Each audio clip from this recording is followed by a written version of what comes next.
Hello everyone, welcome back to my channel Magical Medical. This is your guide, your mentor, श्रद्धा. आज हम लोग बात करने वाले हैं एंग्जाइटी के बारे में. रिसेंटली अभी हम लोगों ने क्रिकेट में वर्ल्ड कप जीता है. Congratulations to all. जेमिमा एक हमारी क्रिकेटर हैं. उन्होंने खुल के इस विषय पर बात करी है. काफ़ी अच्छे से उन्होंने एक्सप्लेन किया है अपने प्रॉब्लम को, है ना. उन्होंने बताया कि उनको एंग्जाइटी काफ़ी होती है. तो लेट मी टेल यू बेटा कि एंग्जाइटी एक्चुअली क्या है. हम लोग हर एक चीज़ को एंग्जाइटी समझने लगते हैं, या लिटरली जो एंग्जाइटी है उसको हम कभी ध्यान ही नहीं देते हैं.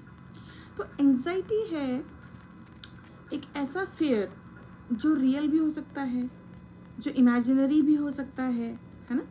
और उसके उस फियर के अगेंस्ट बॉडी रिएक्ट करने लगती है, फिजिकली भी और मेंटली भी.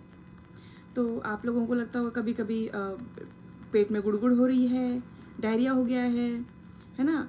हाथ हिल रहे हैं, पैर कांप रहे हैं, पसीना ज़्यादा आ रहा है, धड़कन बढ़ रही है. ऐसा ऐसा महसूस होता होगा आपको. ये अगर ये अटैक्स है ना, ये वरी, ये चिंता अगर कभी कभी है, कंट्रोल में है, तो ये एंग्जाइटी है. बट अगर ये फ्रीक्वेंट है और कंट्रोल से बाहर हो रही है आपके, तो ये एंग्जाइटी डिसऑर्डर बन जाता है. मेरा ये कहना है कि एंग्जाइटी एक रियल प्रॉब्लम है, उसको हल्के में मत लीजिए. और हाँ, ये भी है कि किसी छोटे को बड़े को ऐसा होगा, ऐसा भी नहीं है. किसी को भी हो सकती है ना. किसी को भी हो सकती है, किसी भी समय हो सकती है. बट हाँ, उस एंग्जाइटी को कंट्रोल करना आना चाहिए. अगर हम लोग बात करें इमोशनल सिम्टम्स के बारे में, तो बहुत ज़्यादा चिंता रहती है ना. कंसंट्रेट नहीं कर पाएंगे, कंटिन्यू फियर रहेगा, नर्वसनेस रहेगी, है ना. और ऐसा लगेगा कि अचानक से वो अभी वो सिचुएशन हो जाएगी, है ना. उस सिचुएशन से भागने का मन करेगा, हर समय उस विषय में आप सोचेंगे. इरिटेबिलिटी रहेगी, है ना. और रेस्टलेसनेस रहेगी.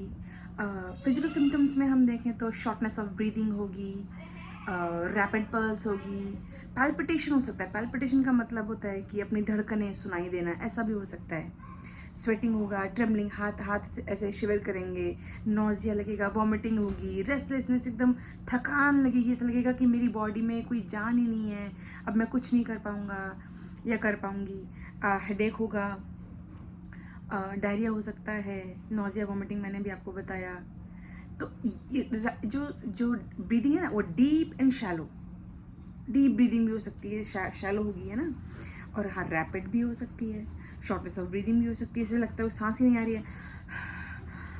इस तरीके की भी चीज़ें होंगी. कॉग्निशन में आप देख सकते हैं कि आप बार बार उसी चीज़ को चेक करेंगे, है ना. रीचेकिंग जिसको बोलते हैं हम लोग, बार बार उधर ही दिमाग जाएगा. सोशल नहीं हो पाएंगे, बिल्कुल भी किसी से बात नहीं कर पाएंगे, है ना. और समझने में भी दिक्कत होगी. अगर कोई कुछ बता रहा है तो समझने में भी दिक्कत होगी. तो आप ऐसे बताइए कि जेमिमा जो बता रही थी कि हम प्रैक्टिस नहीं कर पा रहे थे, हम कंसंट्रेट नहीं कर पा रहे थे, हमें तकलीफ़ हो रही थी, तो क्या लगता है आपको ये सब रियल है? ये बिल्कुल रियल है, बिल्कुल रियल है ना. बहुत ज़्यादा फेयर होता है, इसको बोलते हैं पैनिक अटैक्स, एंग्जाइटी अटैक्स. ये सब बहुत ज़्यादा ट्रबल क्रिएशन हो जाता है उस समय पर ना.